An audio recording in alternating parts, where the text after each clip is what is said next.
Ledger McKenzie had learned how to bury pain the same way he buried trouble on his ranch. Fast, quiet, no looking back. Folks in Carbon County called him the richest cowboy for a reason. He owned more land than most men could ride in a day, and he ran his life like a ledger book.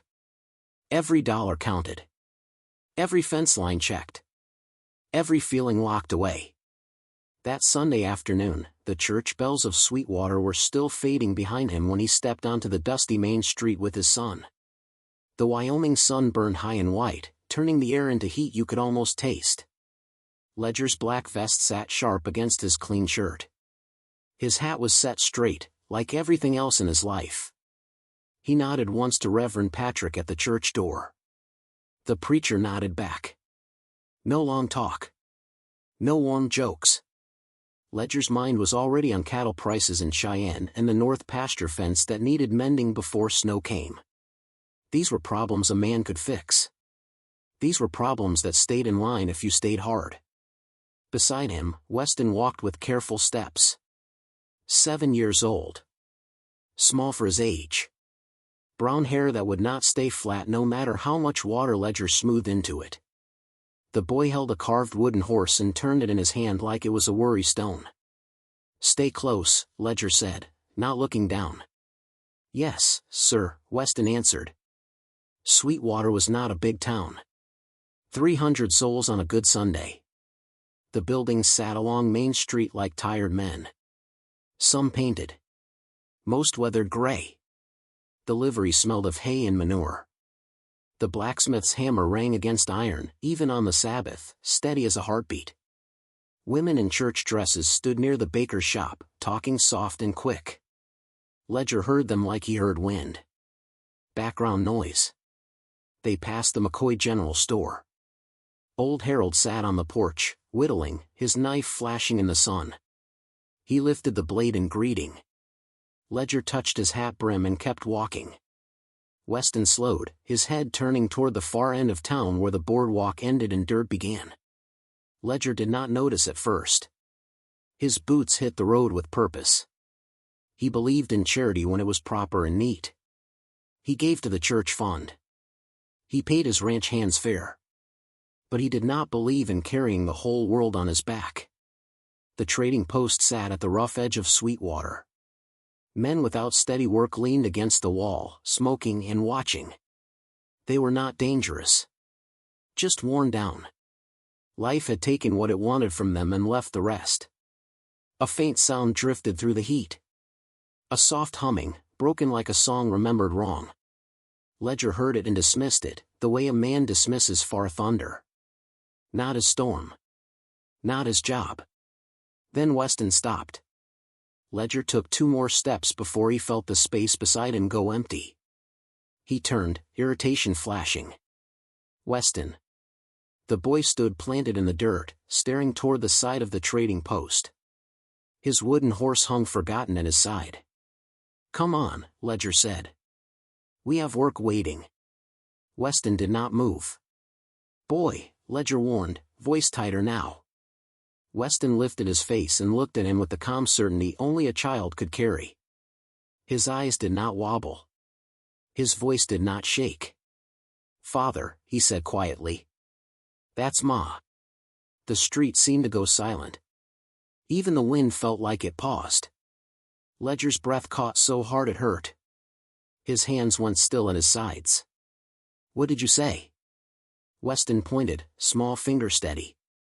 "That's Ma." Ledger followed the line of his son's hand and saw her. A woman sat on the ground by the corner of the trading post, her back against weathered wood. An old coat hung off her shoulders, too big for her frame. Her hair was dark with streaks of gray that shone like thin silver threads in the sun. In her arms, she held a cloth doll, lumpy and worn, stitched from scraps of faded fabric.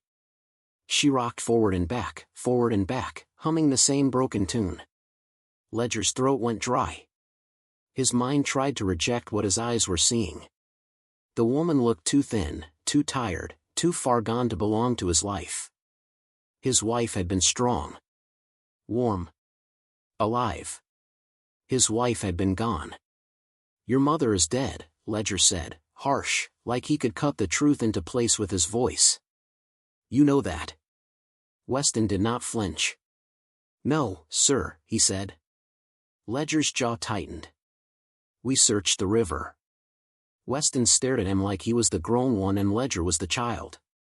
You stopped searching, Weston said. Ledger's chest tightened at the words. He wanted to correct him. To say he had done what any man would do. To say the river gave no answers. To say there had been no body, only a shawl caught on a branch and a preacher's gentle voice telling him sometimes the water did not give them back. But Weston was still pointing. Still certain. Ledger forced his boots to move. One step, then another. His pulse hammered in his ears. He approached the woman as if she might vanish if he walked too fast. She kept rocking. Kept humming. Up close, Ledger saw a thin white scar running from her left temple to her cheekbone.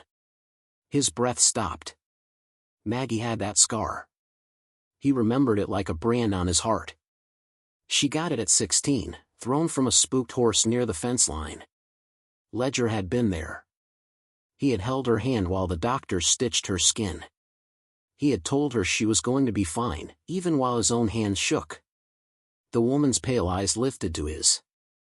She studied him slowly, like she was looking at something she almost knew but could not name. Her gaze moved over his face with no fear, no welcome. Only quiet patience. Do I know you? She asked. Her voice was rough, worn by weather and time. But the shape of it, the small rise at the end, hit Ledger like a blow. Maggie. He tried to speak. No sound came. His lungs felt too small. His chest felt too tight. Weston stepped closer, brave as any man. Ma, he said softly. It's me. Weston. The woman's eyes shifted to the boy. Something changed in her face. Small but real. Like a candle catching flame. Her hands tightened around the cloth doll. You're a good boy, she whispered. Weston swallowed. You used to tell me that every night. Ledger finally found his voice, but it came out cracked. Maggie, he said. The woman frowned slightly, like the name was a stone she was turning in her mind.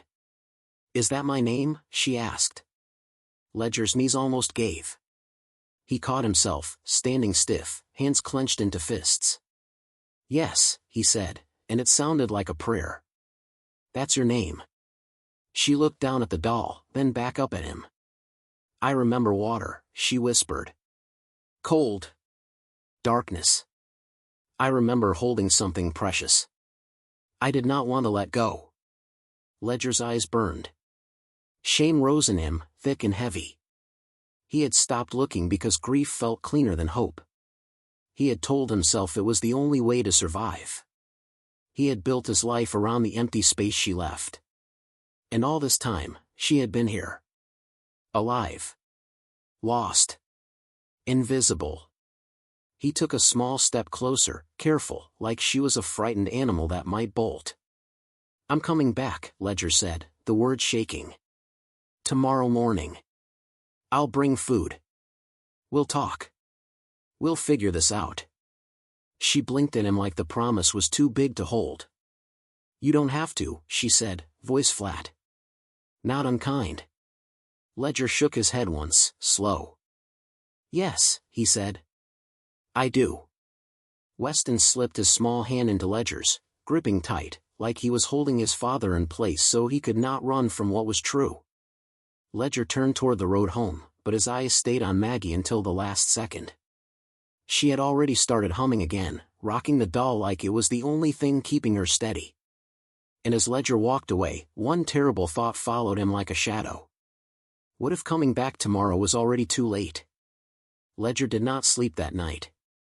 He lay in the dark and listened to the house settle, creak by creak, like it was trying to speak to him. Every time he closed his eyes, he saw Maggie on the ground by the trading post, rocking a cloth doll like it was the last piece of her mind she could still hold. He had trained himself for years to accept her as gone. Now that she was alive, the old grief did not leave. It just changed shape. It became shame. Before sunrise, Ledger was already in the kitchen.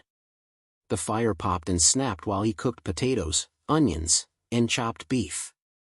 The way Maggie used to make it when the days were long and work was heavy. He wrapped the food in a clean cloth and tied it tight. He added a blanket, a canteen, and a small sack of apples. He did not know what he was doing. Only that he had to keep moving or he might fall apart.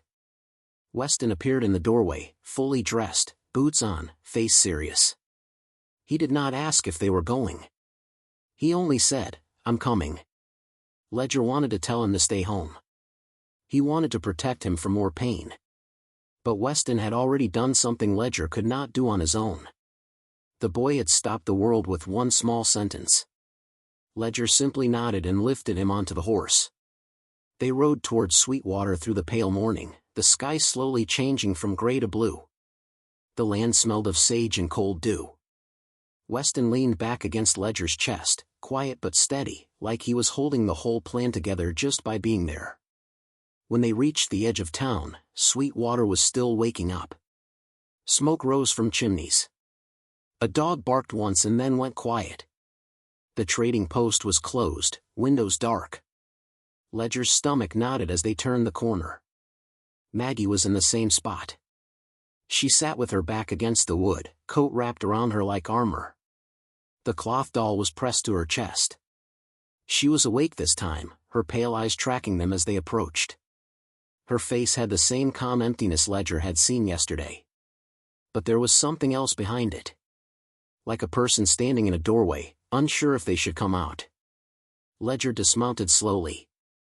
His legs felt stiff. Not from the ride, but from fear. He walked toward her with the bundle in his hands. Maggie watched him like she was studying a stranger who had come too close. "You came back," she said. "I told you I would," Ledger answered. She blinked. "Why?" Ledger lowered himself to the ground a few feet away, careful not to crowd her. Kneeling in the dirt felt like the only honest thing he could do. "Because you should not be out here," he said. "Because you should not be alone." Maggie's fingers tightened around the doll. "I'm used to it." Weston stepped forward, slow and respectful, like he was approaching a skittish horse. He held out one apple. "I brought you this, Ma," he said. Maggie stared at the apple. Then she took it with both hands, like it was something fragile. "Thank you," she whispered. Ledger set the food down beside her. The smell rose between them, warm and familiar. Maggie's eyes softened just a little. She took a bite, chewed slowly, and her gaze went distant, as if taste could pull a memory loose. "I know this," she said quietly. "You made it," Ledger told her. "You used to make it for us." Her jaw worked harder as she chewed. Her rocking slowed. For a moment, her face looked less like a lost woman and more like someone trying to find her way back through fog. A door creaked behind them.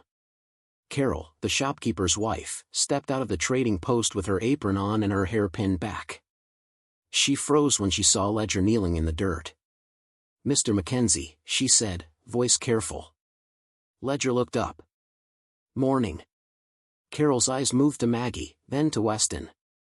Her hand went to her mouth like she was holding in words that wanted to spill. "I've been bringing her food," Carol said quietly. "Since last year.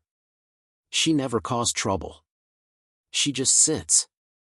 She just hums." Ledger's throat tightened. "Thank you." Carol nodded once, almost sharp. "Don't thank me like it fixes it. You take her somewhere warm." Ledger nodded again, slower. "That's why I'm here." Maggie's eyes flicked toward Carol, then away, like the kindness embarrassed her. Weston sat down in the dirt beside Maggie without asking permission. He did not touch her. He simply stayed close. "Do you remember me?" he asked. Maggie stared at him for a long time. Her voice came out soft. "I remember your eyes." Weston swallowed hard. "You used to kiss my forehead before bed." Maggie's hand trembled. She raised it halfway, then stopped, like the motion scared her. Ledger watched her and felt helpless. He had been good at fixing fences and balancing books. He had never learned how to fix what the river had done to her mind. "Maggie," he said gently. "We should take you to the doctor." At the word doctor, Maggie's body went stiff. Her rocking sped up again. "No," she said fast. "No questions." Ledger kept his voice calm. "Just to check. Just to make sure you're healthy." Maggie's breathing turned shallow. Her eyes went far away, and her fingers dug into the doll like claws. "Water," she whispered. "Cold water." Weston leaned closer. "Look at me, Ma," he said. "Look at me." Maggie's gaze snapped back to him, shaking. Weston held his wooden horse out, the same one he carried everywhere. "This is mine," he said. "You gave me a story about a horse like this. You said he was brave, even when he was scared." Maggie's eyes fixed on the toy. Something in her face shifted again, like a lock turning. "I did," she whispered. "I did, didn't I?" "Yes," Weston said. "And I'm brave too." Maggie let out a broken sound that almost became a laugh and almost became a sob. Her shoulders sagged. Ledger took a careful breath. "We'll do this slow," he promised. "No crowd. No big talk. Just you, me, Weston, and the doctor. Then home." Maggie looked down at the dirt. "I don't know home." Ledger's voice cracked. "I do." He stood and held out his hand. Not grabbing. Not pulling. Just offering. Maggie stared at his hand like it belonged to a stranger. Then her eyes moved to Weston. Weston nodded. "It's okay," he said. Maggie's fingers finally lifted and rested in Ledger's palm. Her hand was cold and rough. Ledger closed his fingers around it, like he was afraid the world might steal her again. As Ledger helped her to her feet, a voice drifted from the boardwalk behind them. "Well, I'll be damned," a man said, loud enough for everyone to hear. "Looks like McKenzie found himself a street ghost." Another man laughed. "Maybe she'll start asking for money too." Ledger turned slowly. Two men stood near the general store, watching like this was entertainment. Ledger recognized one of them. A rancher who had lost bids to him more than once. The kind of man who hated Ledger's money and loved gossip. Maggie flinched at the laughter. Her grip on Ledger's hand tightened. Ledger's face went hard. "She's not a ghost," Ledger said. "She's my wife." The men stared. One of them scoffed. "Your wife died 3 years ago." Ledger stepped forward, voice low. "You ever talk about her like that again, you'll learn how real she is when I put you in the dirt." The air turned sharp. Even Carol went still. Weston stood beside Maggie like a guard. Small body straight. Eyes locked on those men with a look too old for 7 years. The rancher lifted both hands, acting innocent. "Just talk, McKenzie." Ledger did not answer. He simply turned away and focused on Maggie. "Can you ride?" he asked. Maggie nodded once, unsure. Ledger lifted Weston onto his own horse first. Then he helped Maggie up, steadying her by the waist. Her body trembled, but she stayed on. The cloth doll was tucked against her chest, like she could not let it go. They rode toward the doctor's office at the far end of Main Street. People stepped out of doorways. Faces curious. Whispers starting like a small fire in dry grass. Reverend Patrick appeared near the church steps, eyes wide. When Ledger passed, the preacher murmured, "Thank God." Ledger did not know if it was thanks or warning. The doctor's office smelled of alcohol and herbs. Dr. Harlan was an older man with tired eyes who had delivered half the town's babies and stitched up the other half's mistakes. He stared when Ledger brought Maggie in. "Ledger," the doctor said slowly. "Who is this?" Ledger swallowed. "My wife." Maggie flinched at the word wife, like it carried weight she could not hold. Dr. Harlan stepped closer, gentle. "Ma'am, do you know your name?" Maggie opened her mouth, then looked at Weston. Weston said softly, "Maggie." Maggie repeated it, like she was tasting it. Maggie. Dr. Harlan watched that exchange, then looked at Ledger with a question in his eyes that felt like a knife. He examined Maggie with care. Checking bruises. Scars. Her pulse. He asked simple questions. Maggie answered some and stared through others. When he finished, he pulled Ledger aside. She's alive, the doctor said. That's the miracle. But her mind has been hurt. Trauma can do that. Cold water. Head injury. Starvation. Fear. It can take years to heal, and she may never remember everything. Ledger felt his chest tighten. Can I take her home? Dr. Harlan's eyes hardened. You should have taken her home a long time ago, if you ask me. But yes. Warmth. Food. Safety.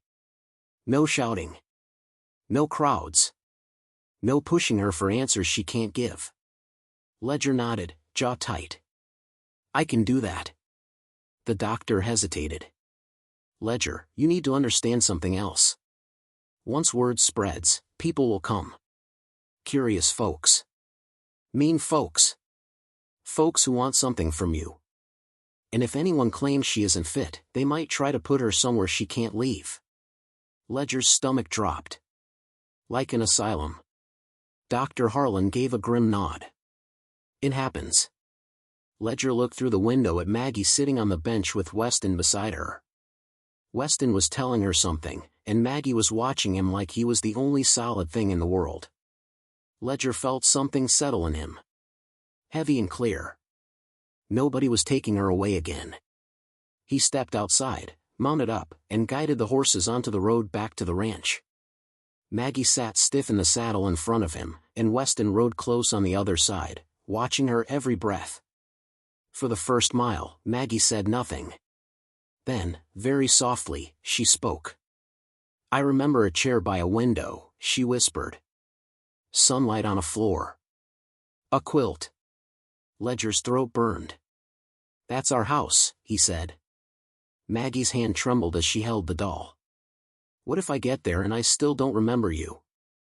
Ledger tightened his arm around her. Steady but gentle. Then I'll earn you again, he said. Maggie turned her head slightly, like she was trying to see his face without looking directly at it. Behind them, Sweetwater shrank into the distance. Ahead, the valley opened wide. And in the far distance, dark clouds were gathering over the hills. Rolling toward them slow and heavy, like trouble that had been waiting its turn. The clouds rolled over the hills like a dark herd moving fast. Ledger kept the horses at a steady pace, but his mind ran ahead. He could feel the town behind him like eyes on his back. Maggie sat stiff in the saddle, her hands tight around the cloth doll. Weston rode close, watching her like he could keep her safe just by staying near. When the ranch finally came into view, the sky was already dimming. The wind picked up and pushed dust across the road. Maggie lifted her face toward the valley, and something in her eyes softened, as if the land itself was speaking a language she almost understood. That's home, Ledger said quietly. Maggie's throat moved when she swallowed. It feels familiar, she whispered. Like a song I almost know. They rode into the yard. Ranch hands stopped their work and stared, like they were seeing a spirit walk. Ray came out of the barn with his hat in his hands, his face open with shock. Boss, Ray said, voice low. Ledger's jaw clenched. No talk. No crowd. Give her space. Ray nodded at once and waved the hands away. They scattered fast. Even men who feared nothing knew when a man's voice carried a warning. Maggie slid down from the horse with Ledger's help. Her legs trembled, like she had forgotten how to stand on steady ground. Weston reached for her hand, and Maggie held it without thinking, like the habit lived deeper than memory. The house stood quiet. White boards and porch rails familiar to Ledger in every line. To Maggie, it looked like a dream that had not decided if it was real. She stepped onto the porch and stopped in the doorway, staring into the front room. The air smelled like wood smoke and soap and old life. I remember this light, she said softly. Ledger stood behind her, careful not to push, not to crowd her. You can take as long as you need. Maggie walked inside slowly. Her eyes moved from the fireplace to the chair by the window. Her breath caught when she saw the quilt folded on the back of the sofa. I made that, she whispered, more to herself than anyone. Weston's voice came out small and hopeful. You did. Maggie reached out and touched the quilt, like it might disappear if she pressed too hard. Her fingers shook. The doll was still tucked under her arm, held tight. That night, the storm hit hard. Rain slapped the roof. Wind shoved against the windows. Thunder cracked close enough to rattle the plates in the cupboard. Maggie sat in the chair by the window, rocking without meaning to. The same forward and back motion that had carried her through years she could not explain. Ledger built up the fire, keeping the room warm. He watched Maggie like he was afraid to blink. Weston sat on the floor near her, carving his wooden horse, keeping the room steady with the sound of his small knife. When the thunder hit again, Maggie flinched so hard the doll nearly slipped from her arms. Her eyes went wide and her breathing turned fast. Water, she whispered. Cold. Weston stood up and moved close. Look at me, he said, calm and firm. You are here. You are inside. You are safe. Maggie's eyes found his face. Her rocking slowed. Her shoulders dropped, like she had been holding a weight too long. Ledger took a slow breath. The river is not here, he said gently. Only rain. Maggie stared at him. For a moment, her eyes looked clearer than they had all day.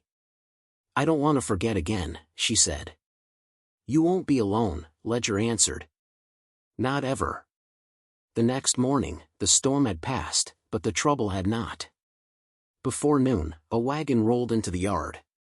Two men climbed down, stiff-backed and serious. One was Sheriff Collins from Sweetwater. The other was Mr. Bradley, a county man who wore clean boots and carried papers like a weapon. Ledger met them on the porch with Ray behind him and Weston standing close by the door. Sheriff Collins lifted his hat. Ledger. Ledger did not offer a handshake. What is this? Mr. Bradley cleared his throat and held up the papers. We've had concerns reported. A woman with a damaged mind has been brought to this ranch. Some folks say she is not safe. Some say she is not who you claim. They fear she might wander, get hurt, hurt others. Ledger felt heat rise in his chest. She has harmed nobody. Bradley's mouth tightened. The county has options. A proper place. A facility where she can be watched. Weston's face went pale. He stepped forward. You are not taking her. Bradley looked down at the boy like he was an insect that had spoken. This is grown business. Ledger's voice turned cold. You will speak to my son with respect, or you will leave. Sheriff Collins shifted, uncomfortable. Ledger, folks are talking. That's all. People fear what they don't understand. Ledger leaned forward slightly. Then they can learn. Bradley tapped the papers. We need proof she is your wife. Ledger's jaw clenched so hard his teeth ached. Proof, he repeated. Maggie stepped into the doorway behind them. She had washed and changed. Hair brushed. Dressed simple and clean.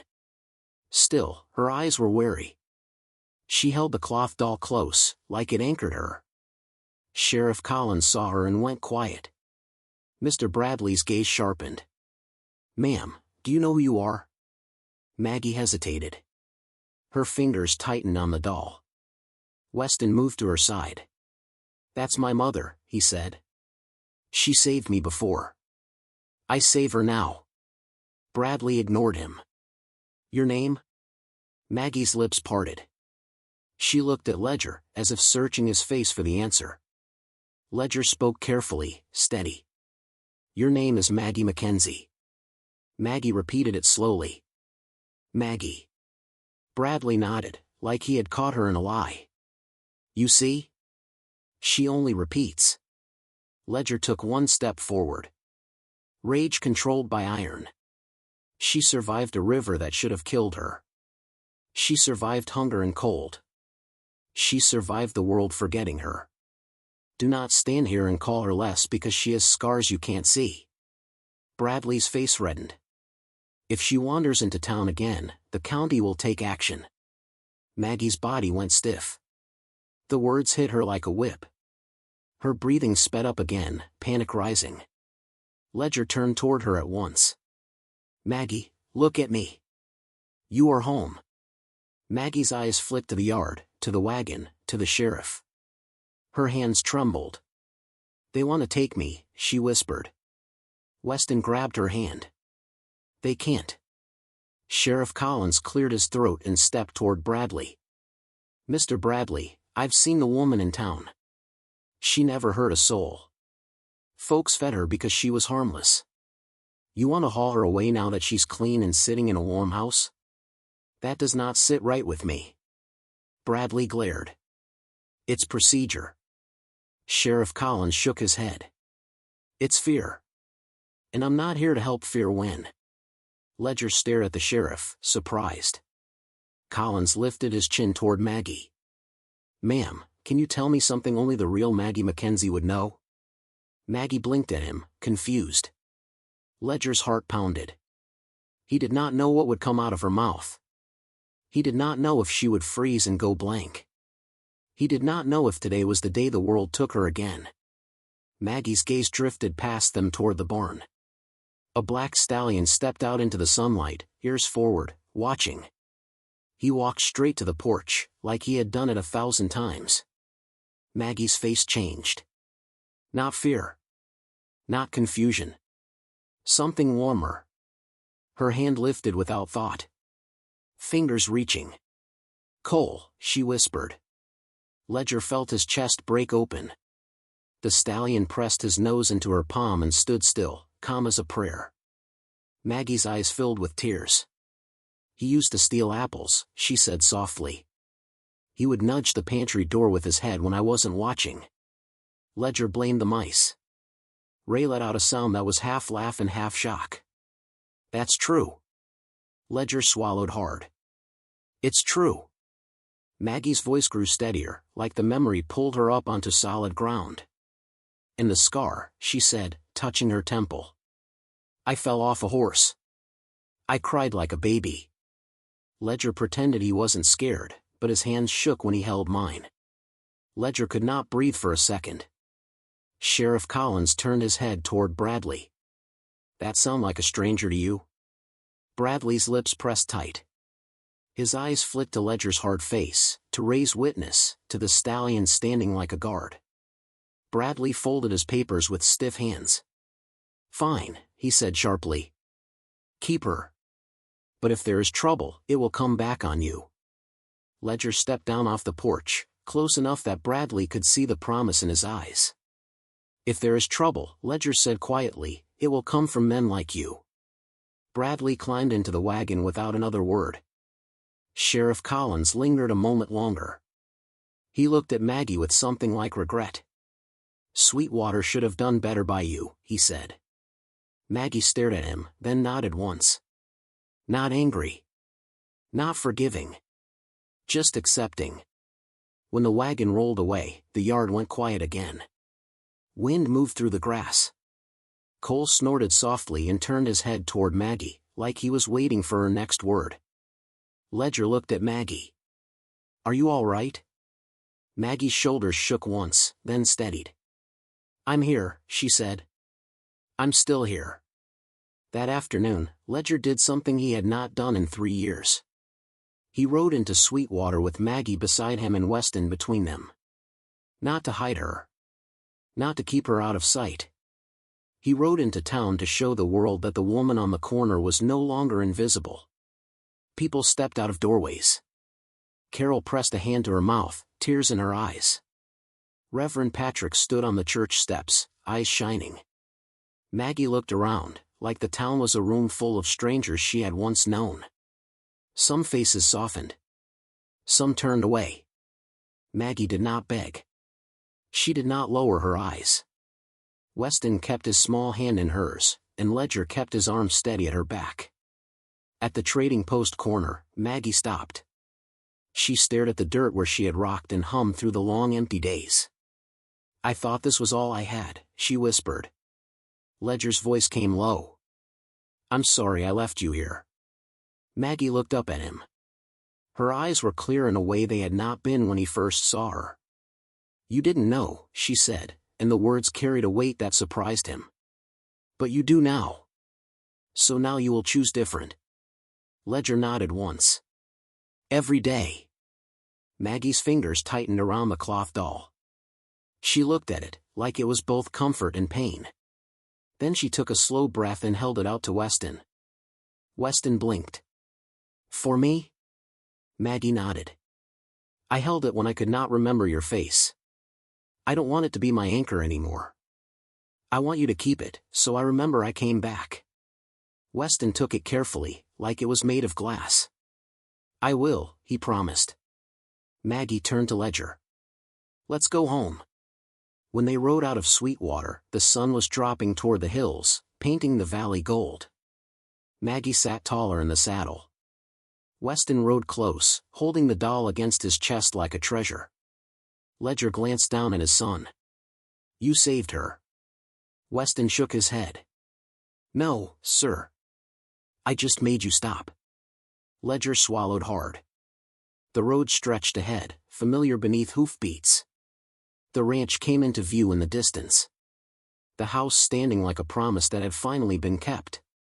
Ledger reached for Maggie's hand in the saddle. She let him take it. Her fingers were still rough, still scarred by years the world had stolen. But they were warm.